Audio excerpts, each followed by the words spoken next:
मेरी प्यारी गृहिणियों, वीडियो का थंबनेल और वीडियो देखकर ऐसा बिल्कुल ना समझ लेना कि मैं आपको आटा लगाना सिखाने आई हूँ, बल्कि बहुत ऐसी ज़रूरी बातें बताने आई हूँ जो कि एक सफल गृहिणी को जानना बहुत ज़रूरी है।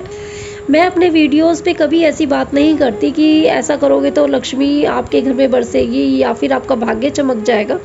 मेरी बातें सिर्फ इसलिए होती है कि ये बातें हम अगर अपना लेंगे तो अपने प्रभु को या भक्ति से रिलेटेड मैं अपने चैनल पे बातें किया करती हूँ। तो सबसे पहले बात करते हैं हम जिसमें हम आटा लगाते हैं। परात, चकला, बेलन, तवा और चिमटा, ये चीज़ें ऐसी होती हैं कि जिन्हें हमें कभी भी झूठा नहीं करना चाहिए, यानी कि जिनमें हम खाना बनाते हैं या पकाते हैं उन्हें कभी भी झूठा नहीं करना चाहिए, ना ही झूठे बर्तनों में रखना चाहिए।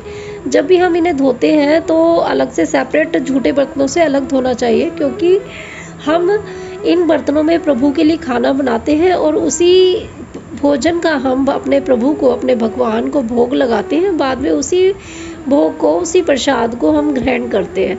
तो इसलिए परात और आपका चिमटा, बेलन हमेशा झूठे बर्तनों से अलग धोएं। और जब भी आप आटा लगाते हैं तो दोनों हाथों से आटा लगाएं, ना कि एक हाथ से आटा लगाएं। जब आपका आटा लग के तैयार हो जाता है, एक तो परात के चारों ओर आटा बिल्कुल ना लगा रह जाए, और दूसरी बात यह है कि दोनों हाथों से जब हम आटा लगाते हैं, जब हमारा आटा लग के तैयार हो जाता है तो आटे के लेफ़्ट साइड से थोड़ा सा आटा तोड़ के हम राइट साइड में लगा देते हैं। और कभी भी सबसे जो दिन की शुरुआत वाली जो हम पहली चपाती बनाते हैं और जो रात की सबसे लास्ट वाली चपाती होती है, वो हमें कभी भी ग्रहण नहीं करनी चाहिए।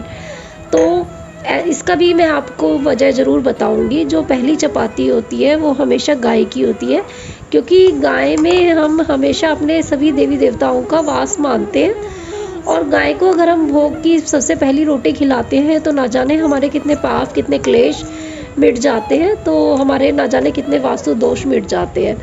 तो सबसे पहली रोटी तो आप गाय के नाम की निकालेंगे। फिर आप जो रोटी अपने प्रभु को, अपने लड्डू गोपाल जी को जो भी भोग लगाएंगे, जैसे भी आपने नियम ले रखा हो उतनी रोटी आप निकालो, अपने प्रभु को भोग लगाओ और भोग लगा के फिर सभी सारे खाने में उस भोग को मिला दीजिए। फिर उस प्रसाद को आप हमेशा, खाना रूपी जो प्रसाद होता है उसे आप ग्रहण कीजिए। तो अब बात तो ये हो गई कि आपने दोनों हाथों से आटा लगा लिया और पहली चपाती हमेशा गाय की बनानी है। और दूसरी बात ये भी है कि जब आप तवे को रोटी बनाकर नीचे उतारते हैं तो कभी खाली ना उतारें, हमेशा उसमें रोटी हो, यानी कि भरा तवा हो। तो इससे ये है कि आपका घर हमेशा भरा पूरा रहेगा।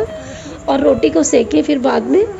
और पहले क्या होता था, आप देखते भी होंगे, हमारे जो बड़े बुजुर्ग थे कभी भी रोटियों को गिनते नहीं थे और हमेशा हमें भी मना करते थे कि रोटियों को गिनो मत, केवल अंदाजे से बना के रख दो।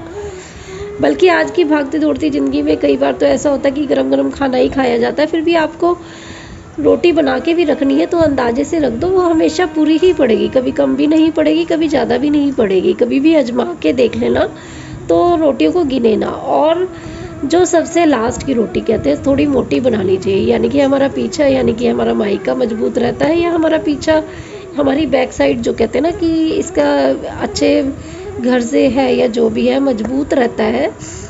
तो आप हमेशा अपने लास्ट की जो रोटी होती है वो, अच्छा तो ये रहेगा कि उसे कुत्ते को दे।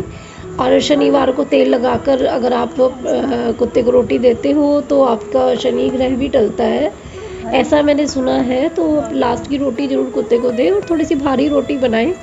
और कहने का मतलब ये भी हो जाता है कि थोड़ी रोटी हम भारी निकालेंगे, मोटी निकालेंगे, तो कुत्ते का पेट भी एक डाइट जो है कम से कम उसको मिल पाएगी।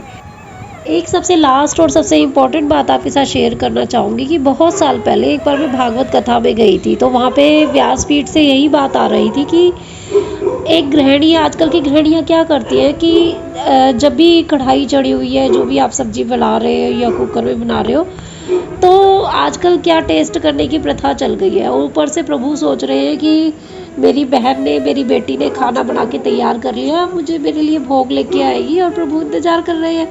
पर गृहिणी ने क्या किया कि उसमें नमक मिर्च टेस्ट करने के लिए खुद से टेस्ट कर ली, और फिर तो जब खुद टेस्ट कर ली तो आप प्रभु को क्या भोग लगाएंगे।